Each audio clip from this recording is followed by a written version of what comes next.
Assalamualaikum warahmatullahi wabarakatuh.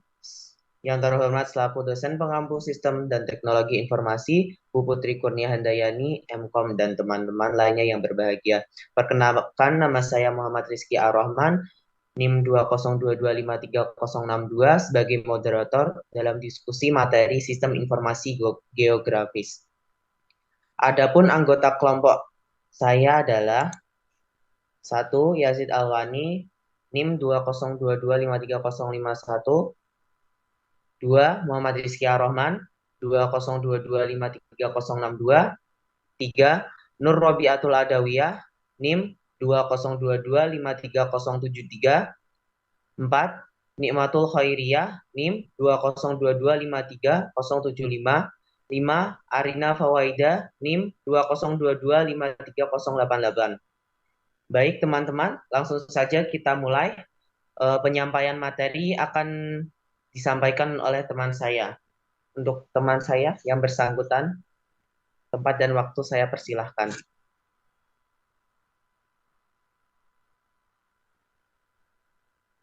Oke, di sini saya akan menjelaskan mengenai pengertian sistem informasi geografis. Sistem informasi geografis adalah sistem informasi khusus yang mengelola data yang memiliki informasi spasial atau bereferensi ke ruangan. Menurut Aronoff, 1989, sistem informasi geografis adalah data masukan atau input data raster dan vektor, manajemen data, manipulasi dan analisis data, serta keluaran atau output data. Selanjutnya, konsep dasar sistem informasi ada 6. Pertama, masukan. Kedua, manipulasi. Ketiga, manajemen data. Keempat, query. Kelima, analisis. Keenam, visualisasi penyajian. Oke, materi selanjutnya yang akan disampaikan oleh teman saya, Nur Robiatul Adawiyah.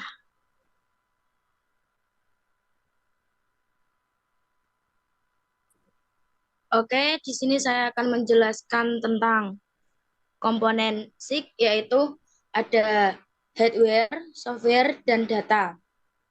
Hardware. Hardware adalah beberapa hardware yang sering digunakan dalam sistem informasi geografis adalah personal komputer atau PC, mouse, digitizer, printer, plotter, dan scanner. Software. Sebuah software SIG haruslah menyediakan fungsi dan tools yang mampu melakukan penyimpanan data analisis dan menampilkan informasi geografis. Selanjutnya, data. Hal yang merupakan komponen penting dalam SIG adalah data.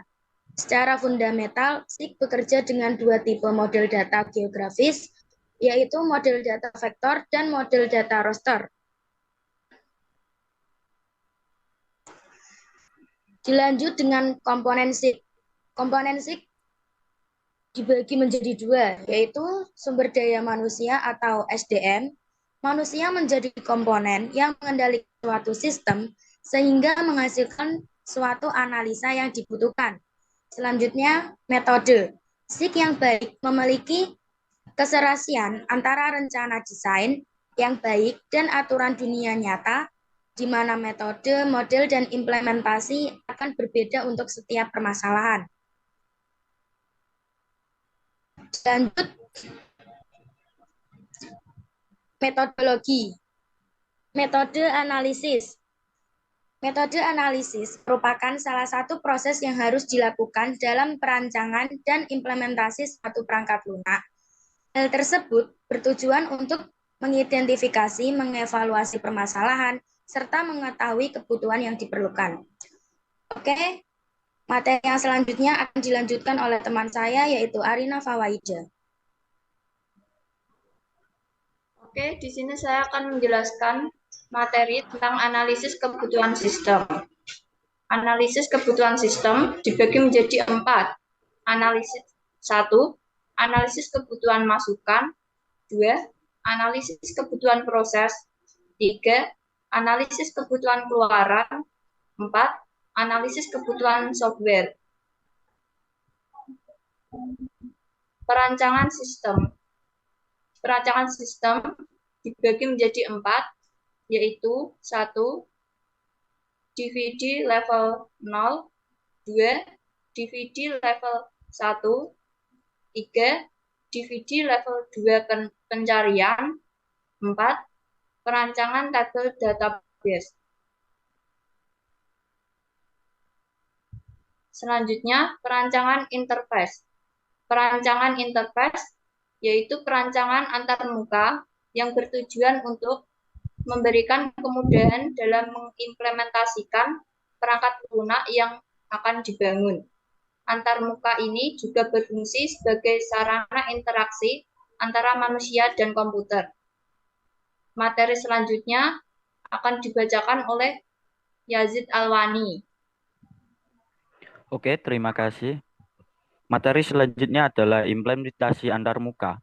Implementasi halaman awal, implementasi halaman kecamatan, implementasi halaman rute, implementasi halaman kantor, implementasi halaman terminal angkot, implementasi halaman pariwisata, implementasi halaman RS atau rumah sakit, implementasi button, implementasi tool, implementasi halaman pencarian, implementasi halaman informasi pelayanan publik.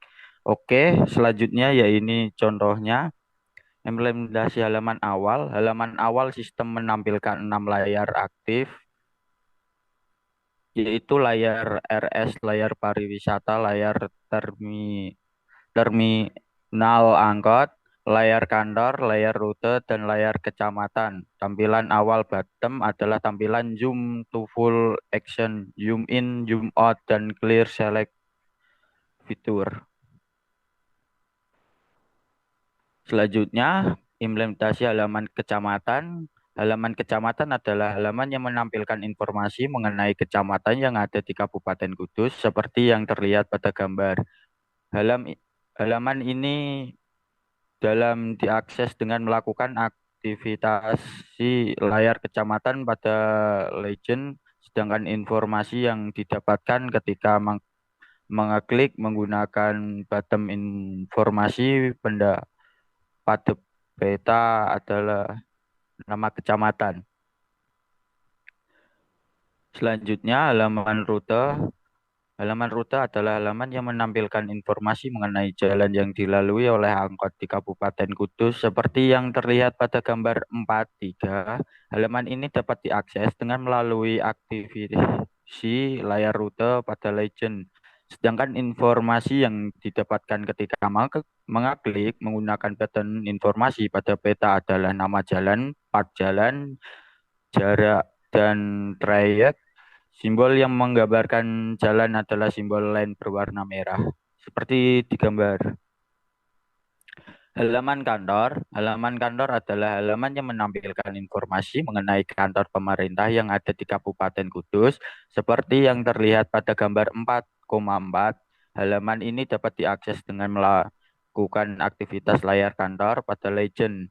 Sedangkan informasi yang didapatkan ketika mengeklik menggunakan button informasi pada peta adalah nama kantor pemerintah. Simbol yang menggambarkan kantor adalah simbol yang berwarna coklat seperti pada di gambar. Halaman terminal angkot adalah halaman yang menampilkan informasi mengenai terminal angkot di Kabupaten Kudus seperti yang terlihat pada gambar 4,6. Halaman ini dapat diakses dengan melakukan aktivasi layar terminal angkot pada legend, sedangkan informasi yang didapatkan ketika mengeklik menggunakan bottom informasi pada peta adalah nama terminal angkot. Simbol yang menggambarkan terminal angkot adalah simbol berwarna hijau seperti yang digambar.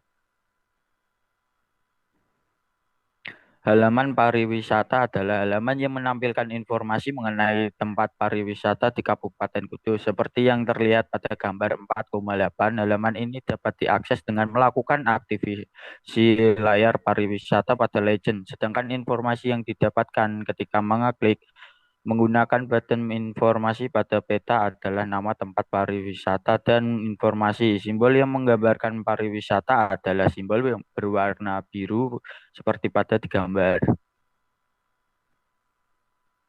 Halaman Rumah sakit adalah halaman yang menampilkan informasi mengenai rumah sakit yang ada di Kabupaten Kudus, seperti yang terlihat pada gambar 4,10. Halaman ini dapat diakses dengan melakukan aktivitas layar RS pada Legend. Sedangkan informasi yang didapatkan ketika mengeklik menggunakan button informasi pada peta adalah nama, alamat, dan nomor telepon. Simbol yang menggambarkan RS adalah simbol berwarna merah seperti pada di gambar. Bottom adalah fitur yang digunakan membantu pengguna dapat melakukan eksplorasi terhadap peta di dalam sistem. Bottom terdiri dari tombol-tombol yang terdiri dari zoom to full extent, zoom in, zoom out, dan clear selection factor. Tampil bottom dapat dilihat pada gambar. Tools adalah fitur yang digunakan membantu pengguna dalam melakukan eksplorasi terhadap peta di dalam sistem. Tools terdiri dari tombol-tombol yang terdiri dari informasi, pointer, pen, zoom in, dan zoom out. Tampilan tool dapat dilihat pada gambar. Halaman pencarian pada sistem dibuat bertujuan agar pengguna dapat mendapatkan informasi yang diinginkan. Halaman pencarian di dalam sistem terdapat 3 macam pilihan pencarian, yaitu pencarian rute transportasi berdasarkan terminal angkot, pencarian rute transportasi berdasarkan jalan, pencarian pelayanan publik, dan pencarian pelayanan publik terdekat. Untuk melakukan pencarian, pengguna memilih menu pencarian yang telah tersedia seperti pada di gambar. Halaman informasi pelayanan publik merupakan halaman yang digunakan untuk memperoleh informasi tentang pelayanan publik yang ada di Kota Kudus. Penggunaan hanya mengeklik pelayanan publik yang ada di dalam peta, kemudian akan muncul informasi mengenai pelayanan publik yang dikehendaki seperti yang terlihat di dalam gambar. Oke, materi selanjutnya akan dibacakan oleh Rizky ya, Roman.